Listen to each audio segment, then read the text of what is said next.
You're listening to the Cynic Radio Podcast. Now, your hosts, Igri and Cynic.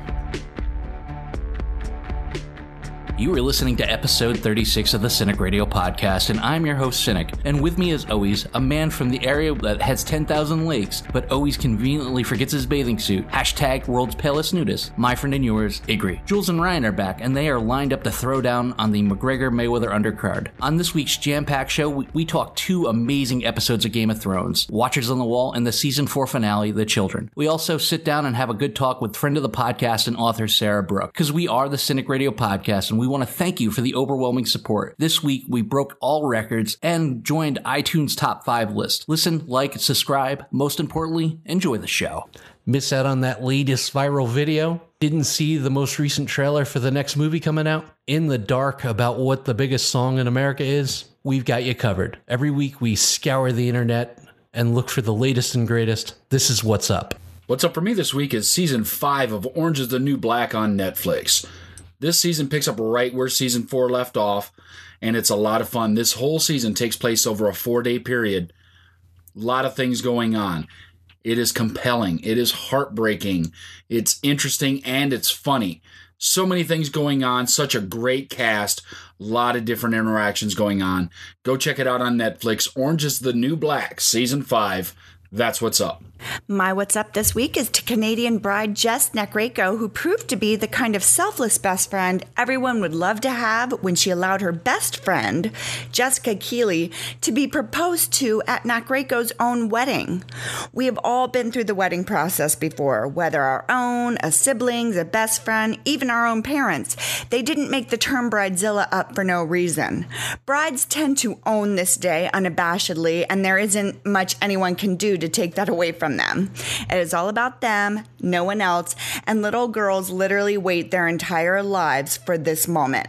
So to allow something so huge like a proposal to your best friend happen at your own wedding, which will surely switch the spotlight off of you and onto her, I say kudos to you, Jess. You clearly believe in true love and know the meaning of love to want your best friend to share and have such a wonderful moment at your own wedding without concern for your own thunder being stolen.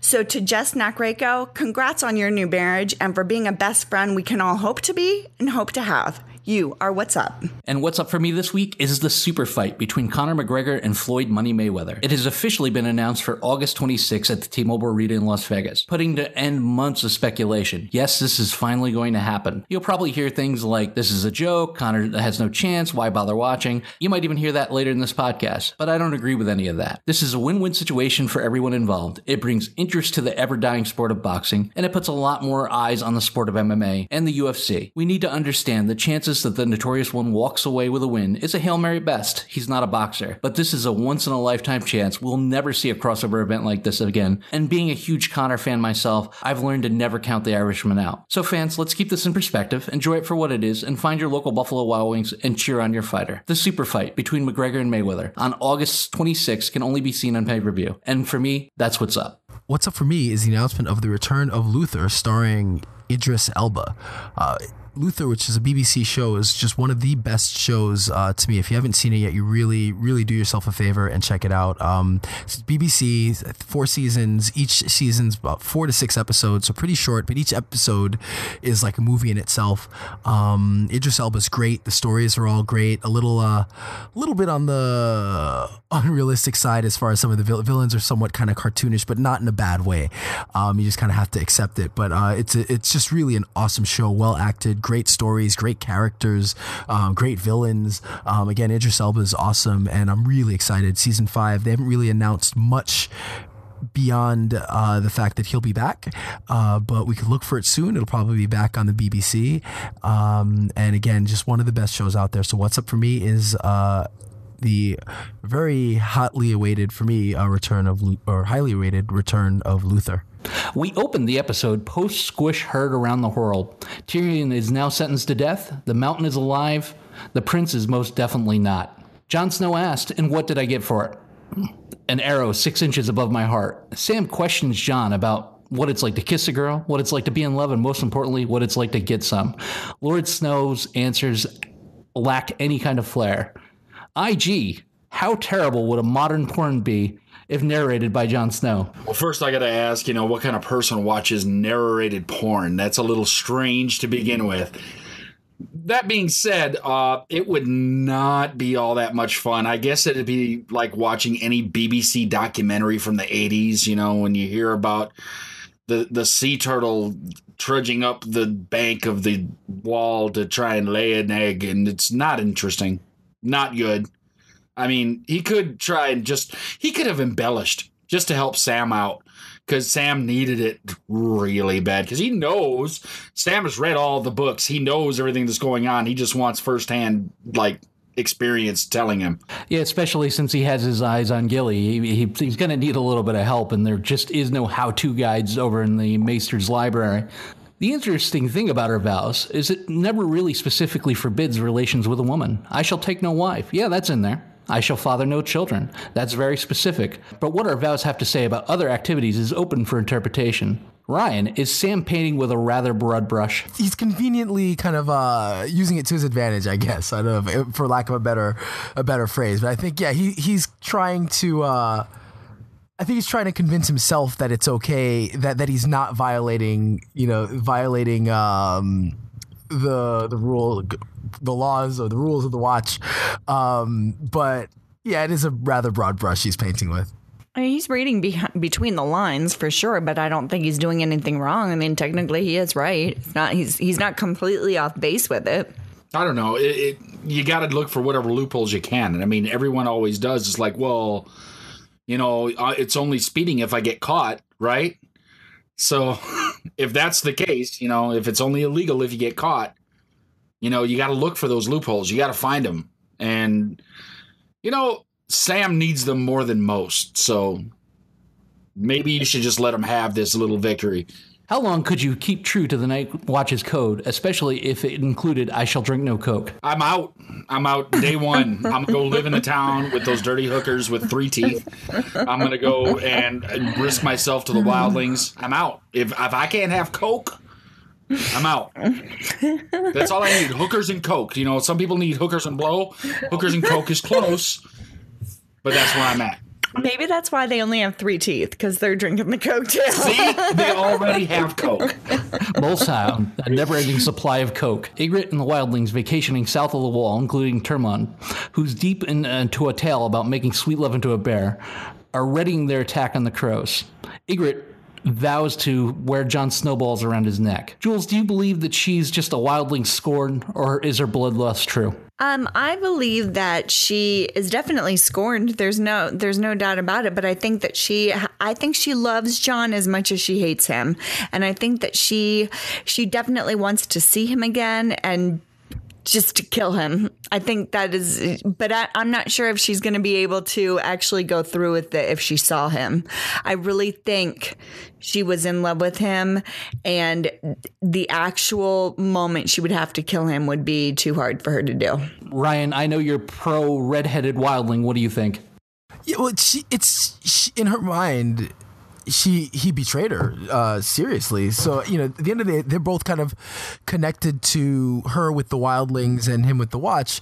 It's almost like a Romeo and Juliet type of story. And they've both verbally or non-verbally kind of agreed that they would stay together, and that I think she would be willing to leave the wildlings for him, and I think she expected the same, and she said as much.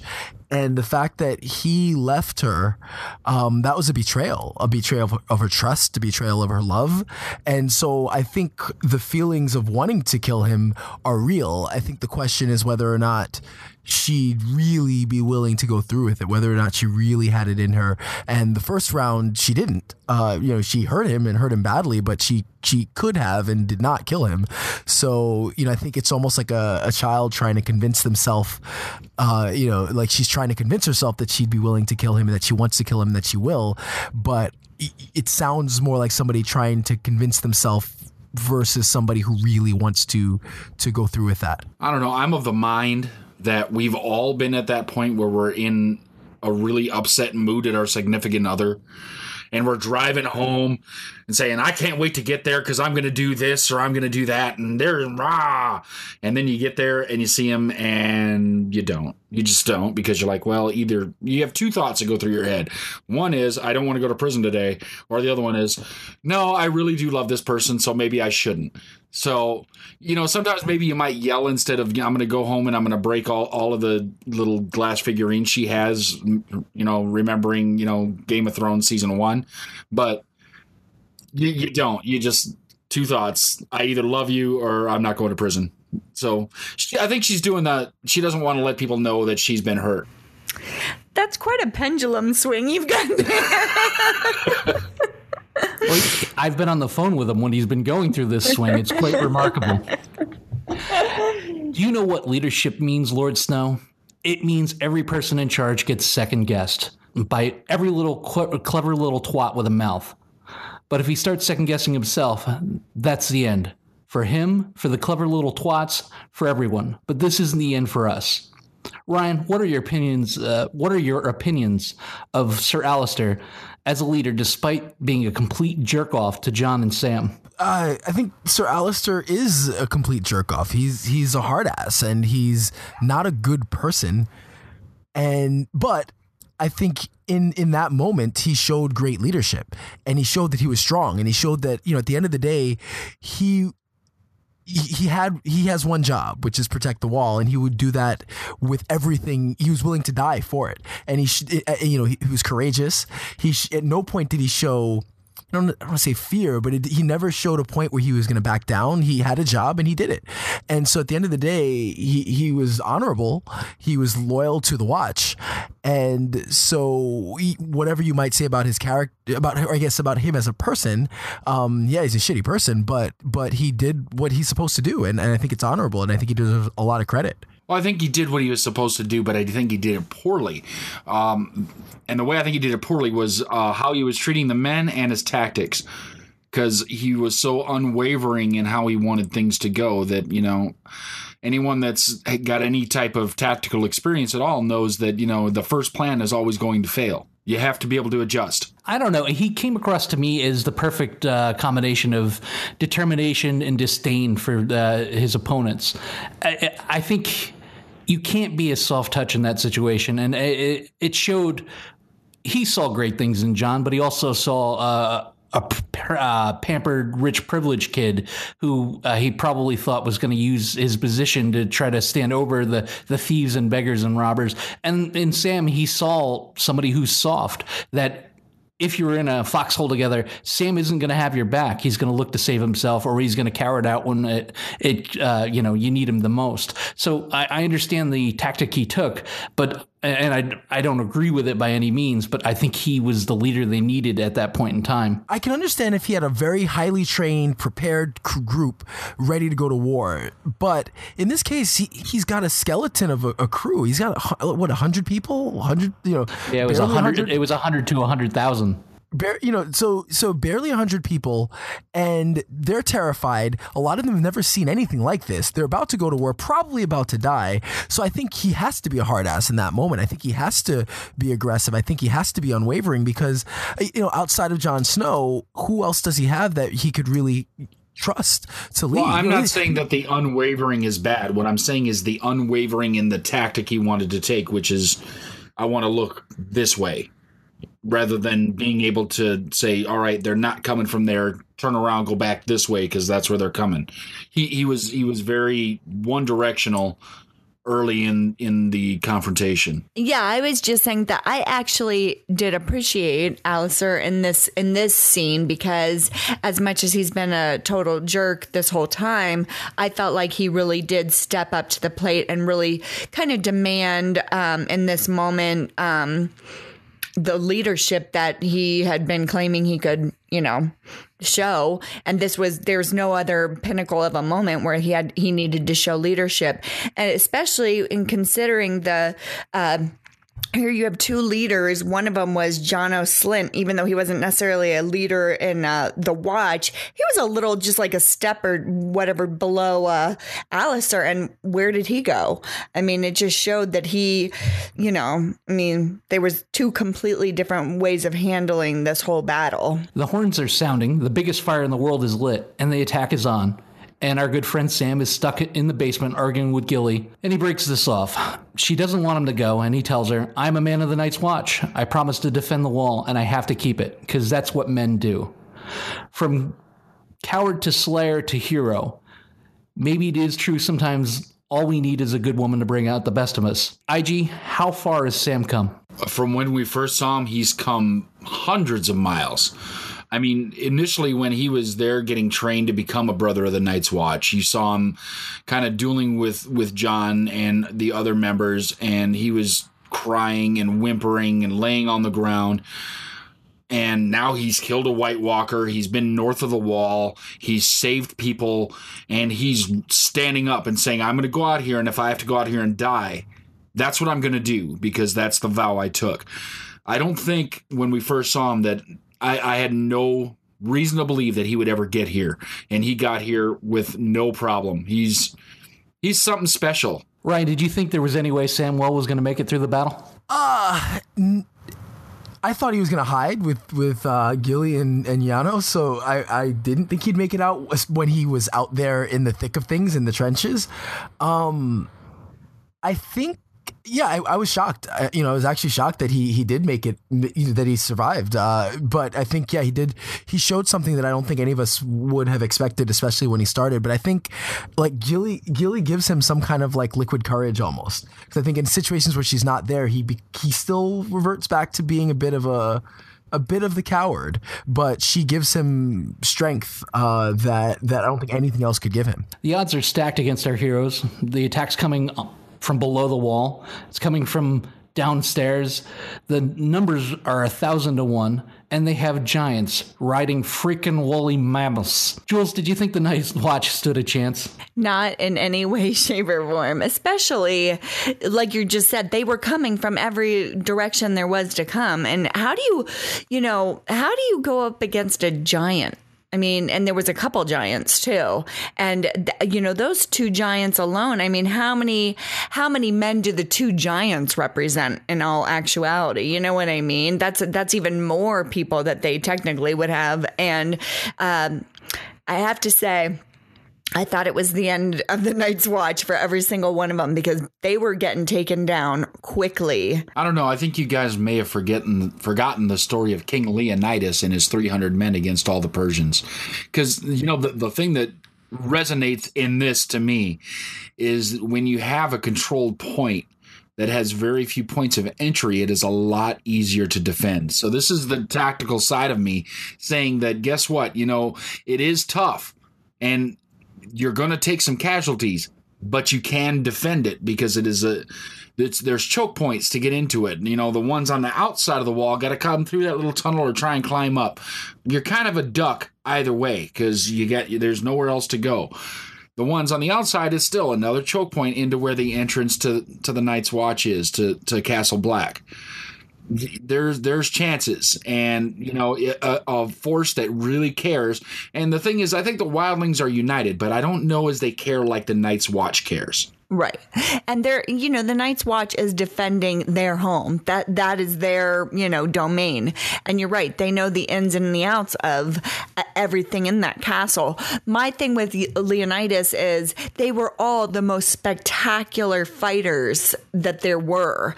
And in the Night's Watch, obviously you could tell there were some weak links there. Now, you had people that had heart and had desire to succeed, but I don't think they were any way, shape, or form in the way that the 300 men with Leonidas were. Well, the thing to level that out would be the castle itself, because they were fighting in a gully in 300. They were leading people in, where the castle itself has some defenses built in that you can use. I don't know, IG. I agree with Jules. I mean, during the fight, Pip even said, Yay! I've never held a properly edged sword before. You know, I mean, it's great that they have the walls of the castle to hide behind, and you know, they have the home field advantage and they got the wall, but that's a awful big number to fight off. You know, and then they have giants riding mammoths. You're in for a long night. Well, I think there are two parts. Like there was obviously they have a huge tactical advantage, and they also have how many thousands of years of kind of preparing for this. So there was a bit of an advantage for the Night's Watch as far as their tactical advantage and the preparation. But at the same time, we also realize that at the end of this was just the first wave. This was just a test. So that was going. It was not going to end well for them with the second or third wave.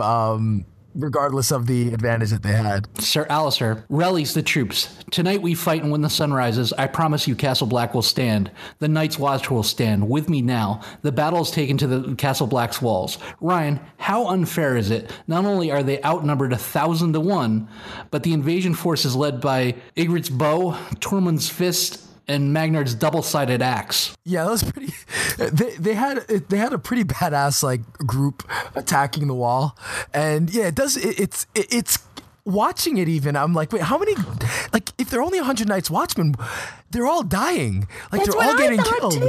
Where are they coming from? Yeah. I'd love to see if someone did do some kind of was able to kind of look at the numbers and kind of do the numbers on how many actually were killed and where were they situated, because it seemed like way more than 100 died. But yeah, it looked bad. It looked really bad, especially once they breached and they were in Castle Black. That did not look good at all. The assault begins on the outer gate of the north side of the wall, led by giants and mammoths. Jon sends Gren and a few others below to hold the inner gate. As Lord Jonas hides in the closet, Sir Alistair runs headlong at Tormund, who's an absolute wrecking machine. IG, how badass was the knockdown drag-out fight between Alistair and Tormund? It was pretty badass. Tormund is a force to be reckoned with. He's what I would classify as kind of like a barbarian. He's somebody who's going to come at you with strength and power and an ungiving desire to kill anything that gets in his way. Alistair behaves more like a knight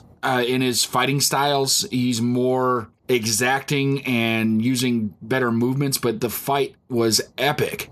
It was so good. And the fact that they didn't just blow each other up was amazing. That they didn't I almost expected to see a nuclear mushroom come out of the middle of that fight, because it just ebbed and flowed so beautifully. I mean, I got to give it to Game of Thrones. When they put on fight scenes in this show, they aren't fooling around.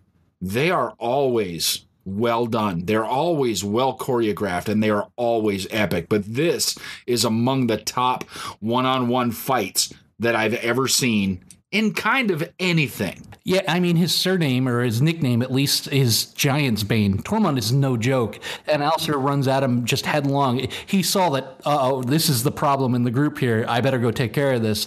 And that was an epic fight, and I really wish it drew out, but I really wish it could have gone on longer, because I loved every second of it. All right, Jules, the gods are down here with us. It's just the six of us. As 6 crows chant their vows and set for an oncoming enraged giant rushing down the tunnel at them. Put yourself in their place. If you were one of them, what would you have been thinking? And did you think that there was any hope that they could hold that gate? Well, if I was one of them, I'd be kissing my ass goodbye, because there is no way that I thought they were going to hold that gate from that. I mean, again, like I was just saying earlier, the strength of one giant compared to, just a few men. Now, granted, they had the rolled gate of steel, the rolled steel gate or whatever. But still, he was coming with full force through that gate. So no way did I think that, they were going to be able to hold that. It was kind of hard for me to suspend disbelief on that, because seeing what the Giants are capable of and in future seasons what they're capable of, I don't believe they could have taken him. That kind of I want video evidence that they were actually able to stop him, because I don't know, I didn't buy that. Picture it didn't happen, that kind of thing. Yeah, exactly. Yeah, I don't buy it unless there's some kind of divine intervention. That's BS. Just considering what they're capable. He lifted the freaking gate, like, and they can't take on 6 Night's Watchmen, like, with all the stuff that they're capable of. So I didn't love that. I think it was a great scene, and it had power, but it just bugged me that, you know, and also just to answer the question as well, if I was one of them, my first thought would probably be, you know, something along the lines of like, what are they going to think about me as I start running away? Because I would not stay with that. See Ryan run out the other side of the tunnel. My next thought is like, they'll be dead. Not today.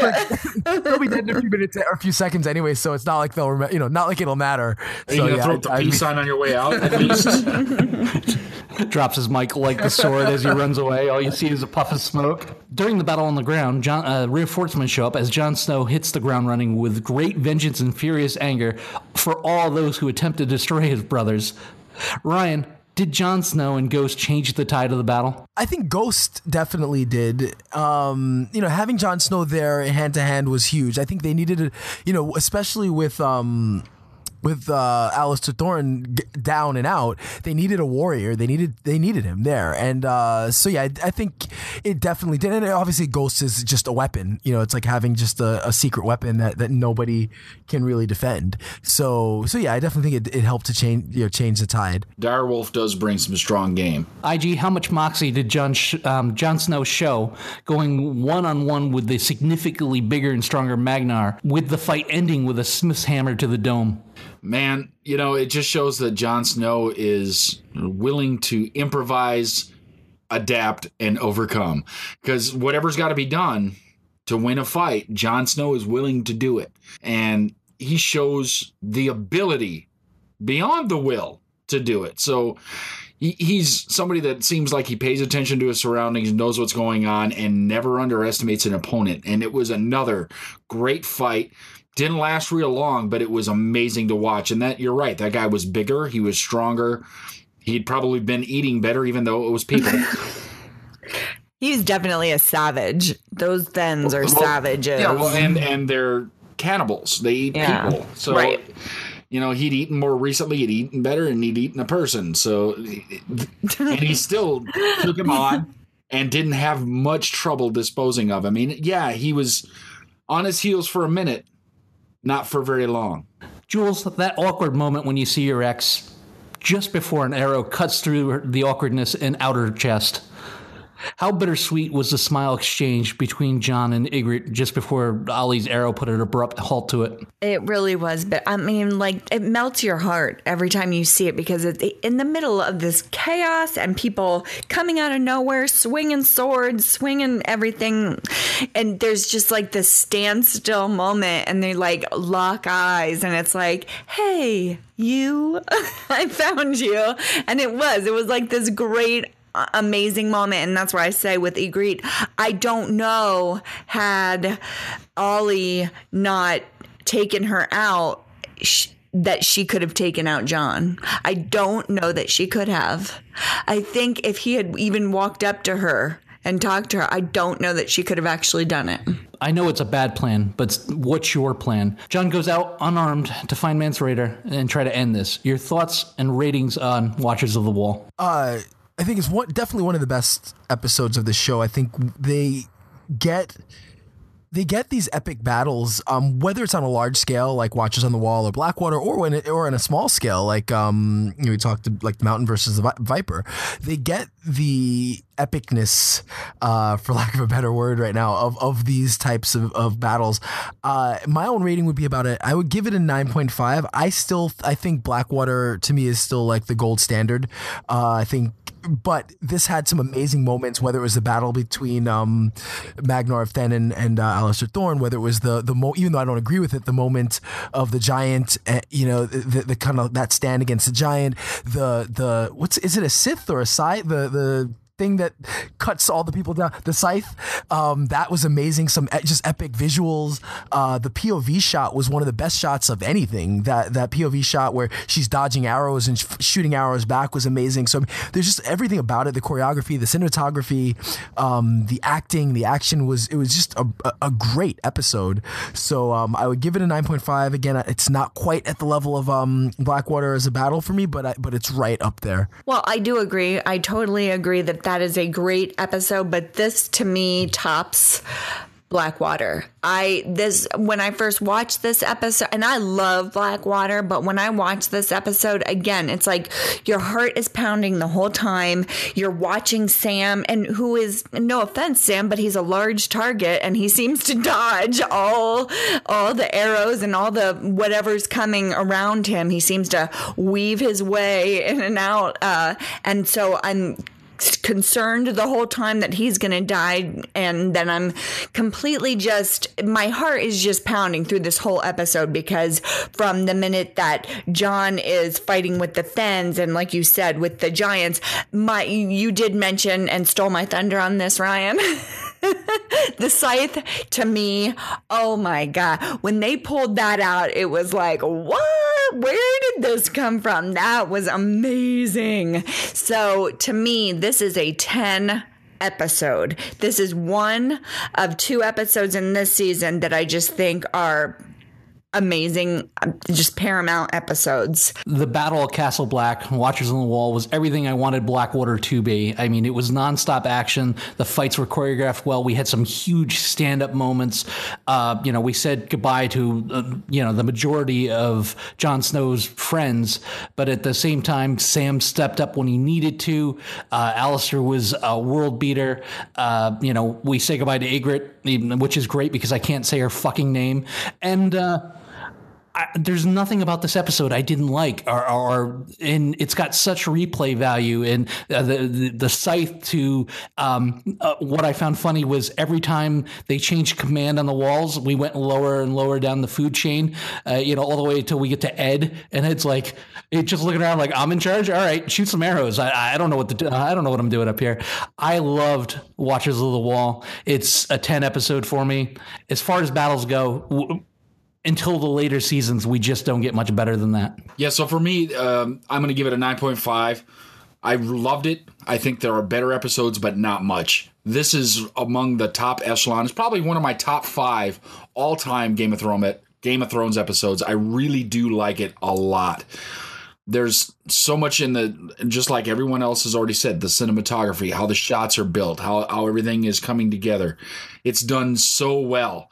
And, props to Game of Thrones for, and George Martin for not being afraid to kill anyone. No matter how much you like them, no matter how much fun they are, no matter how much they make you feel, they aren't safe. Anybody's not safe. And that's another thing I love about this show is they can kill off main characters left and right and keep on trucking.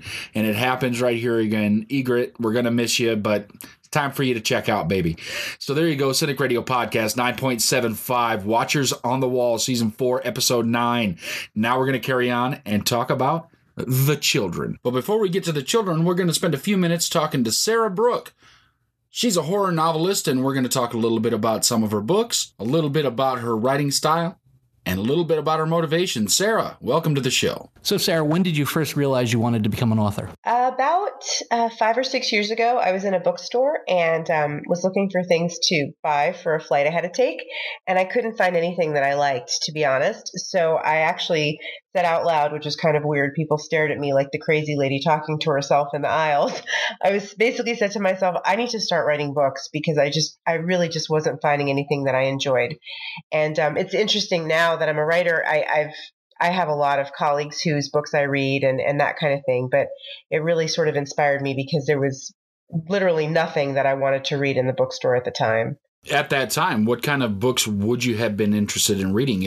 Would it have been the genre that you ended up writing in, or would it have been more broad than that? Yeah, it would definitely have been the genre that I write in.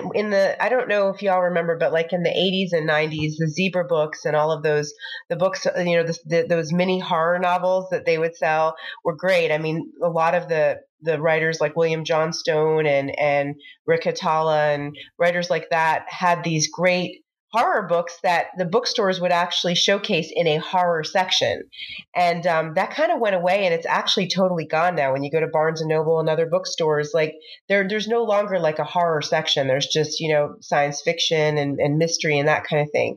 So I think, I hadn't been to a bookstore in a while, and it was just in the beginning of like Amazon really starting to sell books online.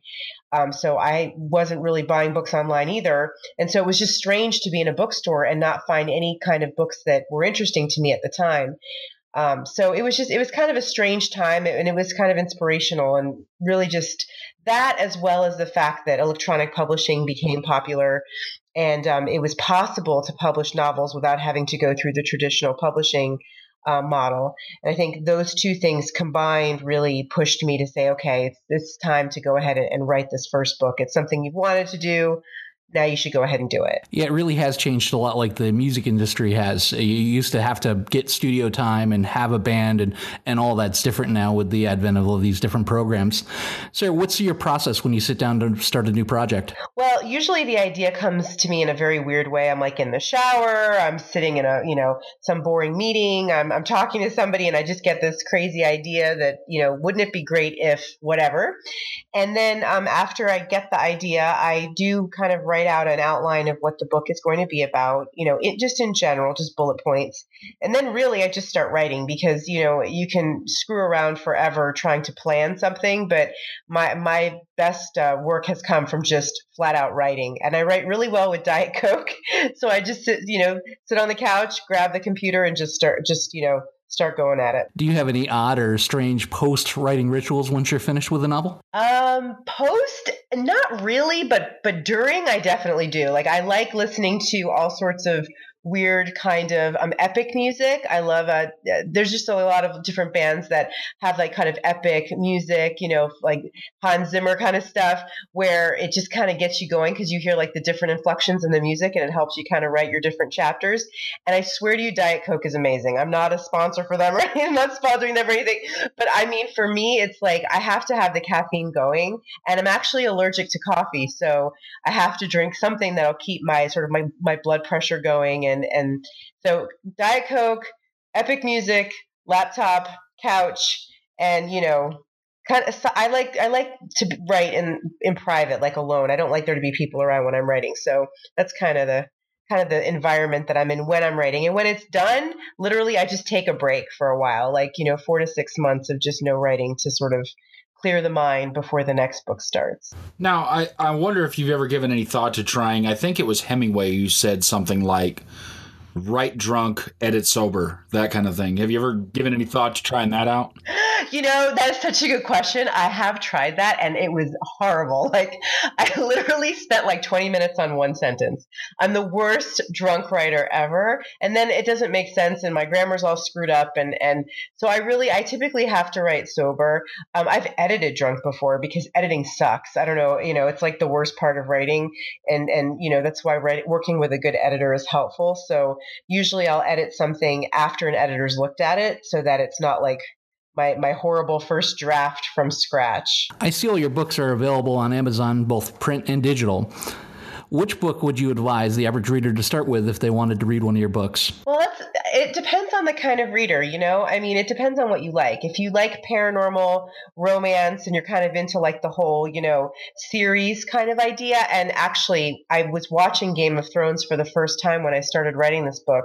The Bloodmane Chronicles is definitely sort of like a series with different characters, and it kind of takes you through different phases of the, of the main character's sort of journey. If you're into like horror, like really twisted horror, Cranston House is one of my best-selling books. It's quite twisted, in fact, and I don't know where the ideas came from. They just sort of popped in my head and then made it somehow to the pages.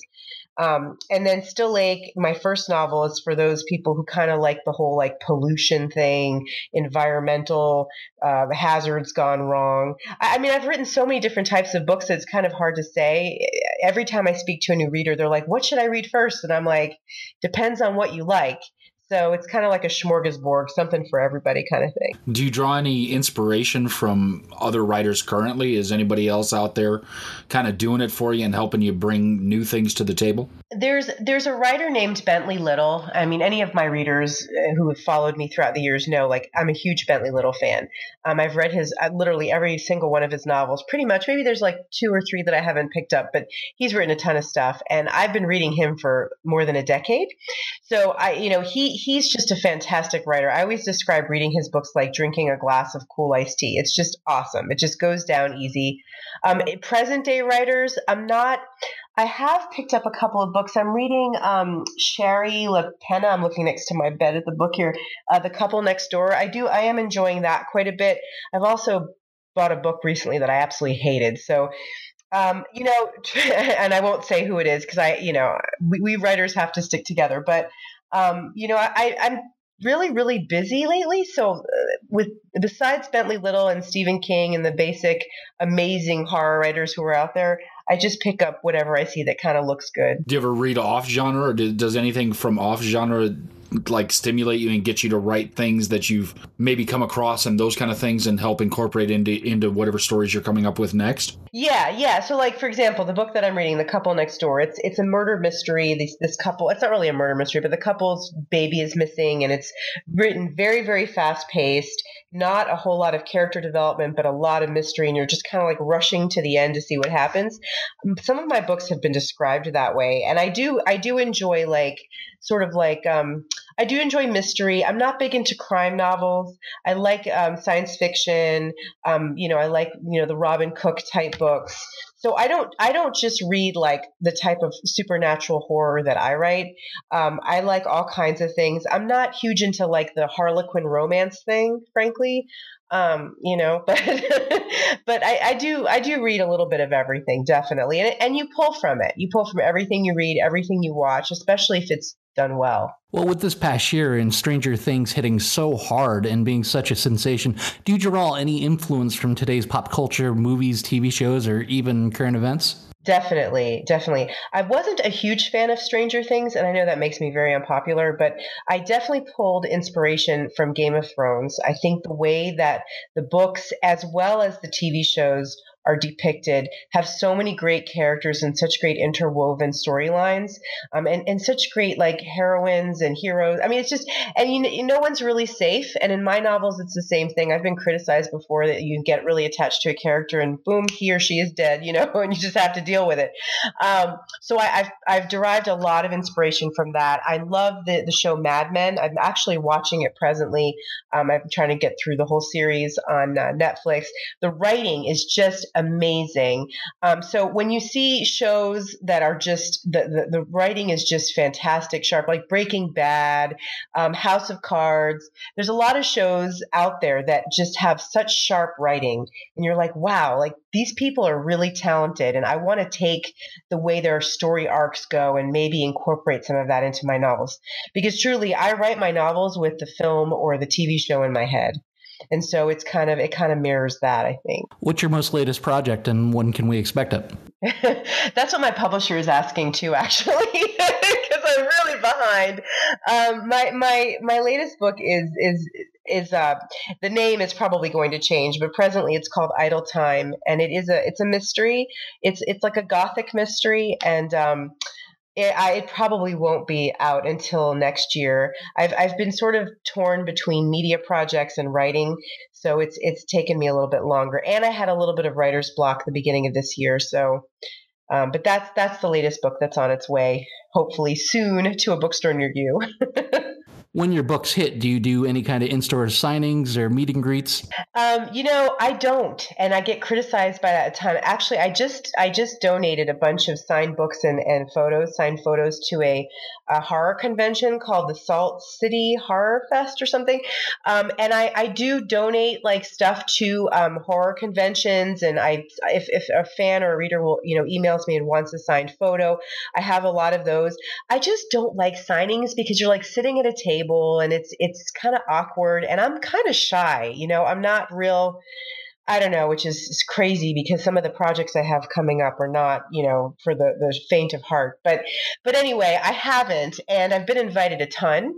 And I'm embarrassed to say that the one that I actually was going to do, I couldn't attend for personal reasons. So I have never actually done a formal signing, believe it or not. But I do a lot of press. I mean, when a book comes out, like I'll do podcasts, I'll do, on-camera Skype interviews. I'll meet with readers. I've been to book clubs before when my book was the book they were just, discussing amongst themselves. And I love those smaller venues where you can talk to readers about your book.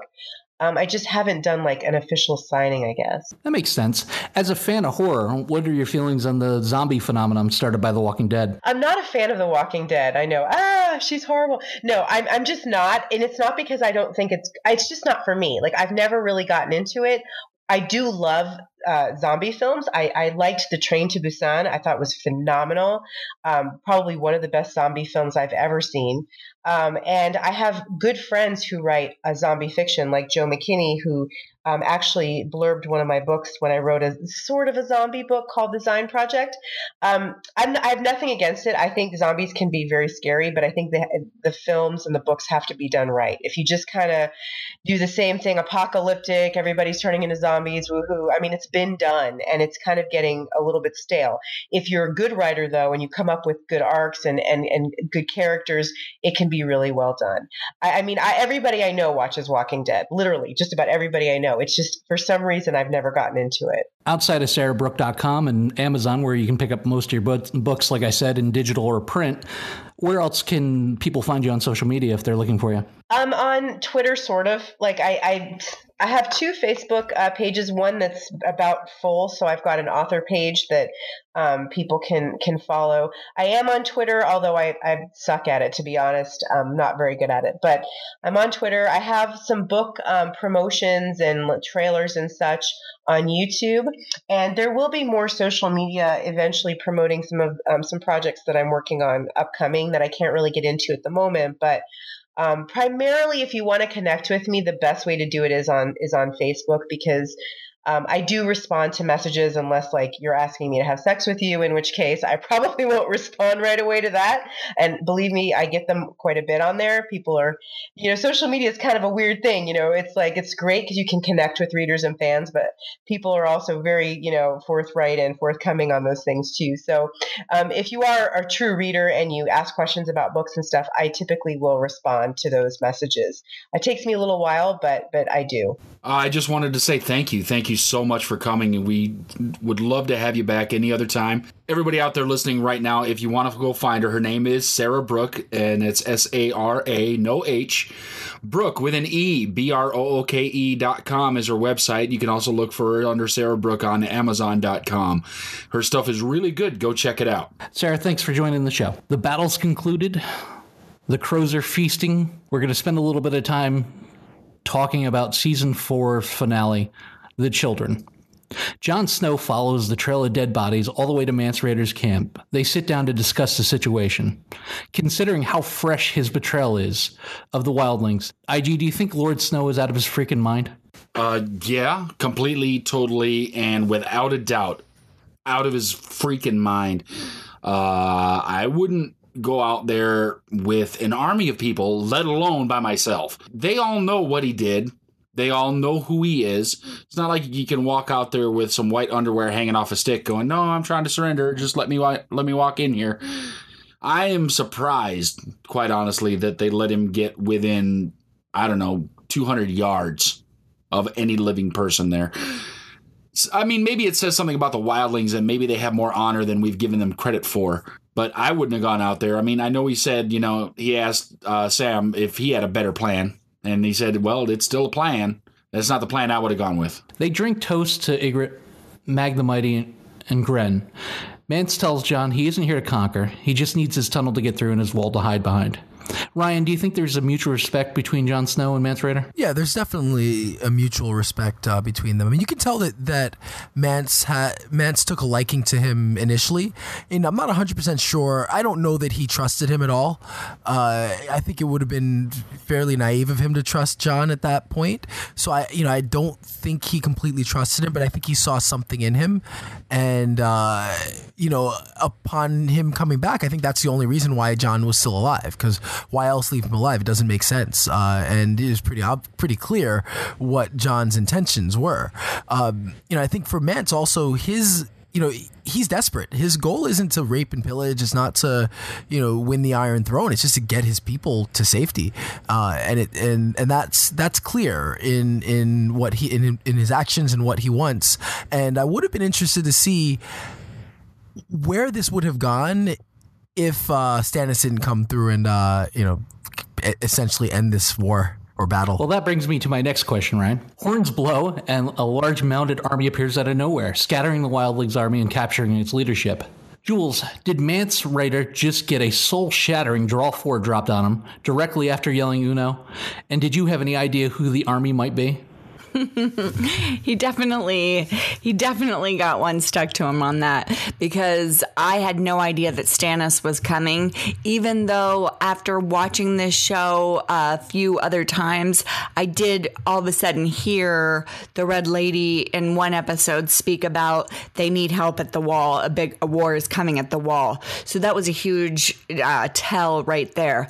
But while watching this the first time, I had no idea it was Stannis coming, and it was exhilarating to see them all coming up on their horses and just start decimating the wildlings in a way that there's a new sheriff in town and his name is Stannis. He is the one true king. The one true king. We aren't in the Seven Kingdoms, and you aren't dressed for this weather. Turns out it is the one true king's army, and somewhere our friend Linda sits with her Stannis #1 foam finger and pennant.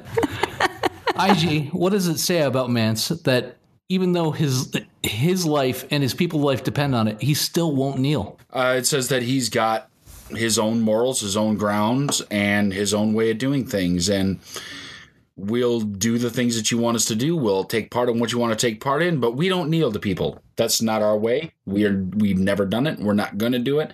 And if you have to kill me, you do what you got to do, pal. But I'm not bending a knee to you. I know who he is. My father died for him. Davos and Stannis question why a man of the Night's Watch is in Mance's camp. He reveals he came to discuss terms. He also reveals that he's Ned Stark's son. Ryan, Stannis asked, what would your father do with Mance? Why do you think Jon let Mance live? I guess it goes back to the earlier question. There's a mutual respect. And I think as much as Mance, sees something in Jon, I think Jon sees something in Mance. And, again, to make a book comparison, there seems to be I guess in the book you get a little bit more depth into their relationship, which is a little bit harder to do on the show. But again, there is a mutual respect there, because I think obviously his father would have killed him. Like that's the right thing to do, and I think you start to see a little bit where Jon's own kind of empathy. It takes over sometimes, or his own kind of, he lets his feelings get in the way sometimes of his own honor or of his duty. We see this, at different times throughout the story. But that's, he's 15 or 16 or, whatever the age he is in the show, he's young. And so he's kind of developing into whatever kind of leader he's supposed to be. But obviously I think Ned would have killed Mance. But again, Jon there's something that, there's a connection between them, and I don't think he wants to see him go. Well, and Jon isn't the lord of anything at this point. Jon is a man of the Night's Watch. And I think, being a lord of Winterfell or lord of Castle Rock, whatever you're lord of, your responsibility might be to take someone's head and to put them to death or do whatever. But as a man of the Night's Watch, that's not your role. I mean, they even show eventually that they have trials and things like that. They don't do justice the way the rest of the Westerosi does justice. So I think it speaks highly of Jon that he refuses to want to do those things.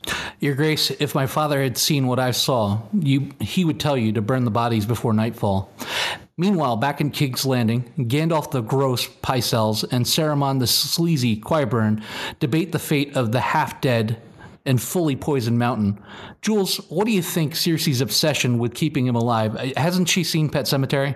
Yeah, I'm not sure I don't know that she can foresee what is going to happen, because, could any of us really know what was going to happen with the Mountain at this point? We just know he's been poisoned, but we do know Qyburn likes to do experiments, and he seems to think that he'll be coming back and he's going to be different, and not in a bad way. So I think that's for Cersei, that's all she needs to hear, because it seems the second he said he's not going to be the same, you could tell if he said, he'll be worse, she would have been like, just end him now. But I think she saw that he could, possibly be this mutant monster to help her eventually. One look and you would have known. Everything they say about me and Jaime is true. Your legacy is a lie. Ryan, Cersei is willing to burn down House Lannister not to be remarried against her will. What do you think that's about? Is that about staying in power or because she actually cares about her son?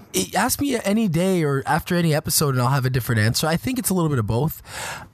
She realizes the influence she has over her son, especially at this stage. I think she craves power. And, there's part that wants to protect her kids, and especially Tommen, but she's at the seat of power. He's a child. So she has control. At least she thinks she has control over him. So I think that she doesn't want to go back to, Casterly Rock or High Garden or anywhere. She wants to stay there and maintain power. And also, I think she also sees herself maybe as the one real person who's able to protect her kids. And, Joffrey's gone and Mycella's away. And, I think she's nothing if she can't protect them. So I think it's a bit of each. IG, this all seems rather convenient to me. But if you look at Tommen, you look at Joffrey, you look at Cersei, you look at Jaime, and then you look back through them again, and then you look at Myrcella. Is there any way Tywin didn't know? And how could he not? Well, I think he's doing the standard parent thing where even like in our society, you find out your kid's been on a 12-state murdering spree. You go, well, my baby somebody else must have done something to make them do that. A little bit of denial. I mean, he had to know that those kids looked awfully Lannister-like and that Baratheon blood was pretty tough to get by. And these kids don't look anything like that Baratheon clan over there because they're all a bunch of dark-haired people, and these kids are blonde as blonde gets. I think he knows. I think he doesn't care because it still leaves the Lannisters in charge. Well, I think he cares about legacy, so I think he does care that if it gets out, but I don't think he cares in and of itself. So it's more about the perception and what that would say about him and the Lannister legacy. But yeah, I don't think he really cares as long as they keep their. If it's the truth and it never is officially out as the way things are, and he's able to maintain his own legacy and the Lannister's power, he's fine. But I think if Cersei were to go out and tell everyone, and kind of make it official, I think that would be rough for him. Well, they've been trying to kill off anybody that brings that news up. Right. So, they are trying to protect it. It also negates their claim to the crown. Right. It rightfully goes to Stannis at that point. Yeah. The one true king. Yeah. Across the sea, the slaves of Meereen prove Trent Reznor right. There actually is happiness in slavery, and they want their old lives back. Jules, if you were Daenerys, what would you do with the slave issue? And what do you do about her child-eating dragons? Yeah, I mean, the slave issue is a hard one because, the guy came to her and he said, this is my family. This is all I've ever known. And obviously, they've treated him right and as a part of the family. And he's actually in a worse position being a freed slave and being taken advantage of by these other slaves. So I do think that it should be, up to these people if they choose to want to stay with these families and stay in that position. I think that should be their choice. If they don't, then they have that choice to leave. But if it's going to be where somebody's like, I'm begging you to stay, I didn't think it was right that, they only had a year or something to do that. She did at least let him stay, but there were still stipulations on it. As far as your dragons going around killing people, that's going to be a little bit more difficult because you can't exactly tame a dragon. I mean, it's obvious at this point Meereen has no leash law, so I think she's pretty screwed. Exactly. This is a much bigger problem than I think she was ever prepared to deal with. She loved you, I know, because all she ever did was talk about killing you. Ryan, this is Game of Thrones, and true love gets snuffed out in the bat of an eye every single episode. Why does Jon and Ygritte sting so badly for the fans? I think there was real chemistry between them. Obviously, I think they're married at this point. But so, I mean, there was real chemistry. We've watched him grow from a boy to a man. We saw. He's an honorable person. He's from the honorable Starks, and they do the right thing almost always. And she almost snatched him away. She almost had him. So I think both in the way that it's written and the chemistry between them, there was just something there that we don't see often on the screen. It doesn't come out like that. So I think that's why it really did sting so much. And then, kind of like many shows, like there was a will they or won't they type of quality to it. He disappears, that she wants to, again, as usual, it's kind of, it defies our expectations, or it subverts our expectations. Like in any other story, they're together and then they break up, and he goes one way and she's really mad and she wants to kill him, or I guess in a romantic comedy maybe they don't want to kill him, but they're broken apart and then they get back together and they live happily ever after. And in this case, we're still tied to that idea of, well, they truly love each other, they'll end up together. But no, this is Game of Thrones. That stuff doesn't happen. So I think it again subverts our expectations, and like I said, there was real chemistry there. This is a bigger sting because they weren't around families that are warring with each other. When we watched Robb Stark's wife get stabbed at the Red Wedding, that was a big sting because we'd kind of grown a little attached to her. But you know what? Robb's wife was not anywhere near as cool as Ygritte. I'm sorry. If you loved her, that's great. But Ygritte has got so much more charisma. She was so much more fun on the show. Her telling Jon Snow that he knows nothing, it still resonates to this day. I still say it to my oldest daughter. I tell her she knows nothing all the time. It rings true. You cared more for Ygritte than you did for Robb's wife. If that stung, this stung worse. Brand and the Funky Bunch finally arrive at the tree, and it's magnificent. And we get a great visual turn as we go from the magnificence to the tree to the dead rising from the ground and attacking. We get to say goodbye to creepy blonde Yoda Jojen. IG, what did you think of the sequence? I was really surprised because, honestly, all the shit that they went through to get to that tree, to have it be guarded by skeletons from under the ground that are just going to pop up and attack, and they have swords and axes and chainmail, and they're fast, and it almost seemed like, oh my God, Jesus, is there no surviving for this already crippled kid and his moron that is huge hauling him around that can't do anything, and fucking Yoda and his sister that is kind of a badass but isn't as bad as she'd like to be. It was an amazing sequence. But I was almost at the point with Bran and his traveling troupe that, come on, can we just get him in the tree? Can we just get in there and get on with this already? The one problem that rises most with me about Game of Thrones is the Bran storyline, because it tends to move at a little bit of a snail's pace. They throw things in there to make it interesting, and some of it is, but a lot of it is like, okay, can we just get somewhere? Can we just do something? The Bran storyline only becomes interesting to me if he goes to the far north and finds an abandoned bus and decides to live on it. And then they show his life in the north on his own until the river gets too high for him to cross back and he decides to... Oh, wrong movie. I kept fighting boys, and I kept losing. So my father said, if you're going to do it, you might as well do it right. Jules, where does Brienne Tarth rate for you as far as Game of Thrones characters? I love Brienne because I think that she is a loyal friend. I think she is a loyal, basically you can depend on her in any situation, because not only will she be loyal to you, but she can kick some ass.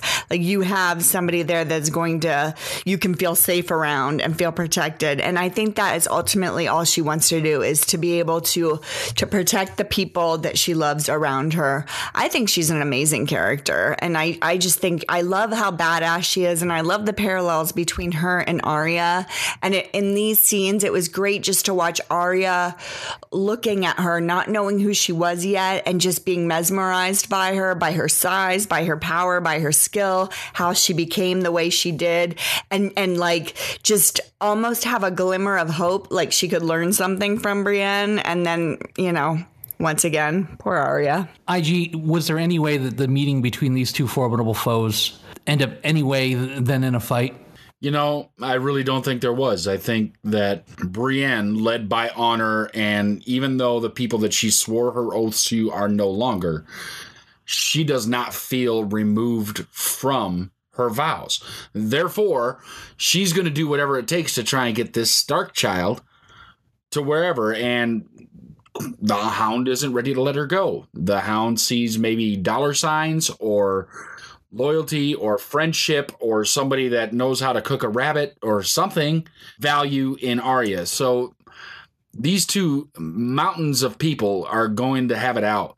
Safety, where is that? Her Aunt Neri is dead. Her mother is dead. Her father is dead. Her brothers are dead. Winterfell is a pile of rubble. There is no safety, you dumb bitch. And if you don't know that by now, you're the wrong one to watch over her. Ryan, is the dog right? And what were your thoughts on this epically violent throwdown? He was right in that moment. There's no reason for Arya or the Hound to trust her. Obviously, we know she means well and we know she's honorable, but there's no reason for them to trust her. Arya seems comfortable with the Hound. I think the Hound, for all of his own problems, I think he sees something in Arya and wants to protect her, and I think it's genuine. So yeah, he's right.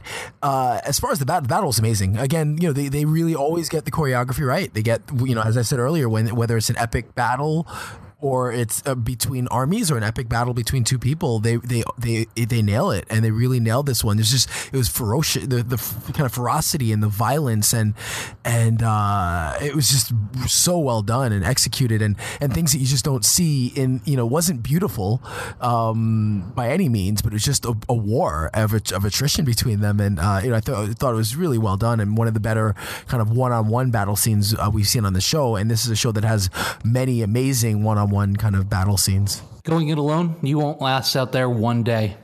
I'll last longer than you. IG, why didn't you think Arya went with Brienne? And rather than give the Hound the quick, painless death that he was begging for, why did she leave him to suffer? Well, I don't think she went with Brienne because Brienne wasn't going to take her anywhere she wanted to go. I think she had her mindset that, all right, mom's dead, brother's dead, aunt's dead, I don't know anybody else here. I think I know where I want to go, and she's going to head there. But she's not going to give the Hound the death because she never took the Hound off the list. But the Hound's still on the list. She can leave him to die. And I think she has a thing in her mind where maybe it's more satisfying if he gets septic and bleeds out and is painful death versus kind of a quick death. That, and I think there's a small part of Arya that cares about the Hound and couldn't simply just put a sword through him because it would hurt her feelings. Because Arya is a tough little psychopath, as Ryan has said in previous episodes, but she still cares a little bit about people that have done her right. And realistically, the Hound has done her right this far because he's kept her fed, he's kept her safe, and he's moved her around trying to take her to her family. It just so happens that right when they get there, everybody's already dead. How long do you think that the Hound and Arya were actually traveling together? Because time is something that's kind of... Weeks do you at think least. It's just weeks? Weeks at least, maybe months. I was going to say, I felt like it was months. I think it was months. I really do. Yeah. Thank you for my life. Jaime busts Tyrion out and shows him the way to Varys, who's waiting to get him away from the situation. Instead of leaving right away, he goes to the Tower of the Hand, where he finds Shay on his father's bed. Jules, why do you think her first move was to grab a knife and try to kill Tyrion? I think that she's a hooker and it was self-defense. I don't know why. I think that she was just I think A, she was caught off guard by it. He was locked up. She wasn't expecting him to be at her nightstand. B, she knows she's a crooked hooker for being in bed with Tywin. And C, I just think that's just her. I think that's her natural reaction to something like that. Well, much like Marcus, it turns out that Tyrion is into S&M too. Instead, his is strangulations and murder. He then finds a crossbow and goes and finds Tywin in the privy doing the Hand's business. We see two very different sides of Tywin, pre and post crossbow bolt. Ryan, which one was true, pre or post? Tyrion, you're my son. You're a Lannister. I'd never let them execute you. Or post, you're no son of mine. Definitely post. I think he realized he was in a precarious position, and with an angry Tyrion who's, about to die. So I think he was going to say what he needed to say to get Tyrion to put the arrow down, or put the bow down, but or the crossbow down. But yeah, I think definitely the post arrow Tyrion is the true one. I mean, Tywin is the true one. It's got to be post. It can't be, says he's a Lannister to keep himself from getting shot. And once he's been shot, it's like, well, I may as well just let it all out now. You're no son of mine. Do your worst, because I know I'm short for this world anyway. Yeah. And I'm sitting here on the toilet. So I'm going to go out like Elvis, and I'm going to die right here. Jules, your thoughts on the episode and your rating? This also is my number 210 episode this season because I love this episode.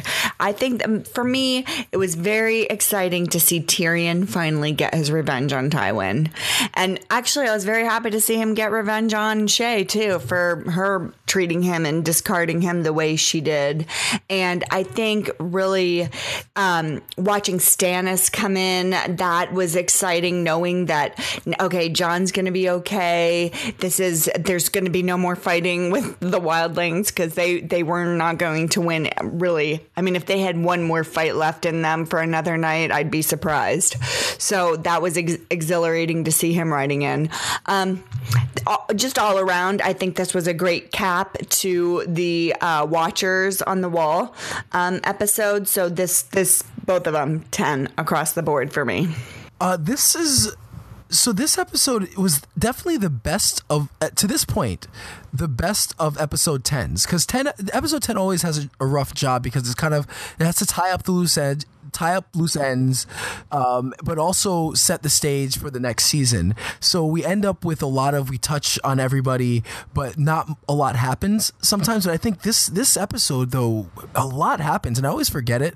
Like when I went through the episodes again, just how much actually goes on. You've got so many big moments. The battle between the Hound and Brienne. That moment between Brienne and Arya is a really important moment for Arya, until she realizes that thinks she's a Lannister. Bran making it to the Three-Eyed Raven. I think that scene was really well executed, but I didn't love the CGI, but it was still a really important momentous scene. The dragons getting locked up was like emotional. It's one of the things that gives you the feels. The moment between Tyrion and Shay, and then Tyrion and Tywin, again, is a huge moment. Stannis saving the day, seemingly, again, a huge moment. So I think this episode is a lot happens, and I don't really, maybe in the past I haven't given it credit for really what does go on. I would give it I'm gonna give it a 9.3 because I don't think it's quite as good as Watches on the Wall, but it is a really, really good episode. So I'll say 9.4. So if I give Watchers 9.5, I'll give this 9.4. The arrival of Stannis was convenient timing in my book, even though, it put a stop. You guys are right in the sense that it did tie Watchers of the Wall and the season together very nicely. And I loved the fight between Brienne and the Hound. I'm not that high on the episode as I was the previous one, but I do like it a lot. I would probably give it a solid 8.5 or a 9. And for myself, this is actually better than the last episode. And here's the reason why. It does a good job of closing out the season. And this season, different than the seasons in the past, although all the pieces are moving, this is the first time in all of the end of these seasons that the Starks and Baratheons are moving forward and the Lannisters and Targaryens are moving backwards. Because Daenerys is hitting some roadblocks. Tywin just died, so the Lannisters are really hurting. So what we're seeing right now is the Game of Thrones starting to swing the other direction, and that, to me, really made a big difference, because a lot of that took ground in this episode. I loved it, and because it's a Game of Thrones and because of the movement on the board, this episode for me is a 10. So there you go, Cynic Radio Podcast. We're going to call it a 9.5 for this episode. Come back next week. We'll be talking more Game of Thrones, but right now, here comes Really. So now, ladies and gentlemen, boys and girls, children of all ages, it's time for Really. I'd explain it.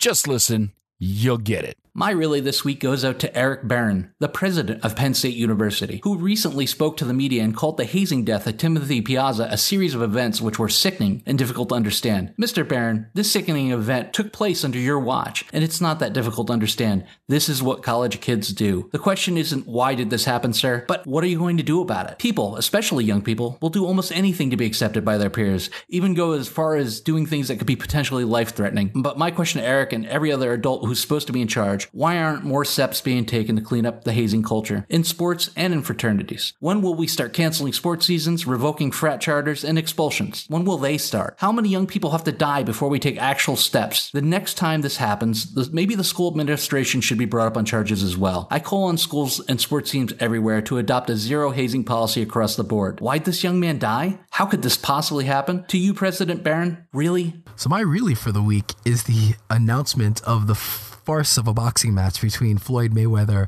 and Conor McGregor.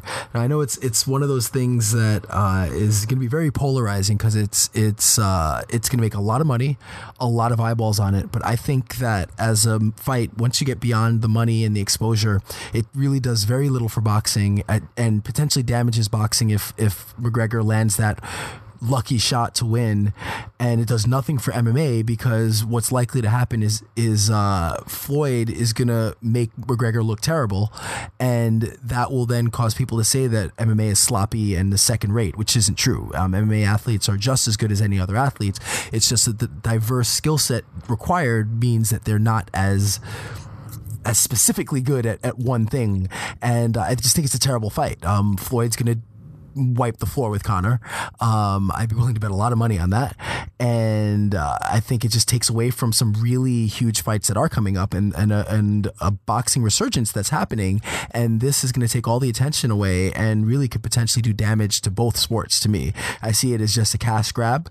And again, it can set both sports back. So to anybody not Floyd or Conor who that's supporting this fight, including you, Cynic, really? My really this week goes out to 71-year-old Lawrence John Ripple of Kansas City, Kansas. Last week, Lawrence John Ripple was sentenced to home confinement by a judge. Now, that's not the really part. The really part is the man is sentenced after robbing a bank. And that's still not the really part. The really part is he robbed the bank with the intent of going to prison to get away from his wife and is now sentenced to home confinement where she's at. All right, he robbed a bank. He's got 50 hours of community service. He has to pay $227 to the bank, $100 to a crime victims fund, and that's all that's happening. So one, the sentencing seems a little lax for this. And two, you can just leave, buddy.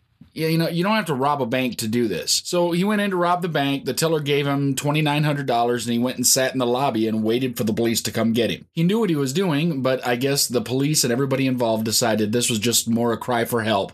So they didn't send him to prison.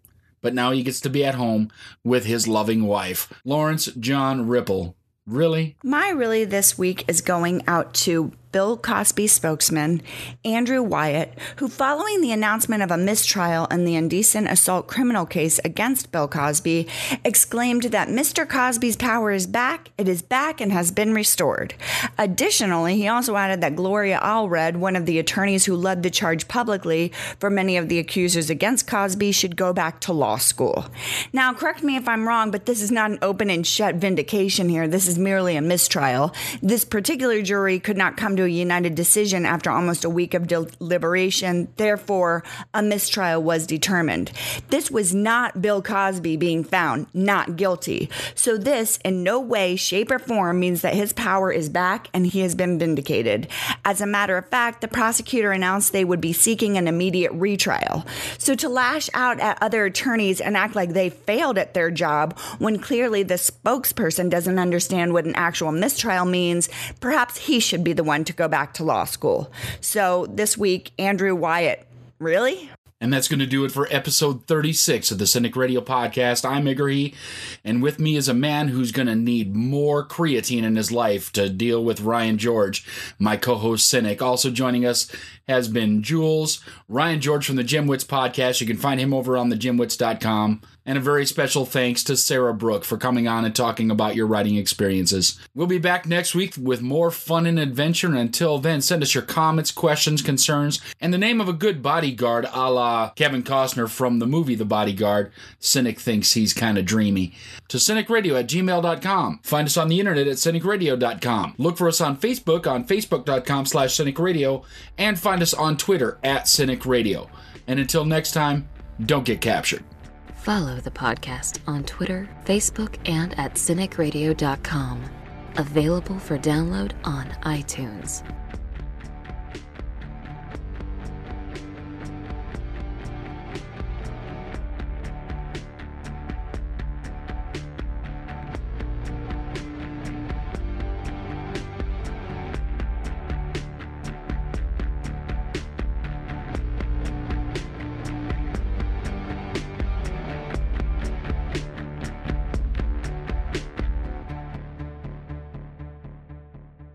The one true king.